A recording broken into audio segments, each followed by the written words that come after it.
আল্লাহ পাক রব্বুল আলামিন বলেন আমিনু কামা আমানান নাস, ও মানুষ সকল ঈমান আনো যেমন ঈমান এনেছে সাহাবায়ে কেরাম। বলে সাহাবায়ে কেরামের ঈমান কেমন ঈমান? বলে যে ঈমান কখনো দলের কাছে, মাতা পিতার কাছে, কোনো স্বার্থের কাছে কখনো বিক্রি হয়নি। কথা বলেন ঠিক কিনা?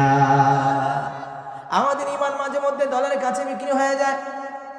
আপনারা দেখেছেন টাকলা মুরাদ, সে দলের মন্ত্রী হওয়ার কারণে বলেছে এই সংসদে আমরা বিসমিল্লাহ রাখবো না। তুমি কই? তুমি তোমার জায়গায় নাই, কিন্তু আমার আল্লাহ এই দেশে বিসমিল্লাহ ইসলাম রাখবেন। কথা বলেন ঠিক কিনা? প্রিয় ভাইরা আমার, আল্লাহ পাক রব্বুল আলামিন মুসলমানদের বিজয় দান করবেন, কিন্তু মুসলমানেরা ঈমানওয়ালা হতে হবে। ঈমানের মাপকাঠি হলো সাহাবায়ে কেরাম। বলেন কারা কারা? আল্লাহ তাআলা বলেন আমিনু কামা আমানান নাস।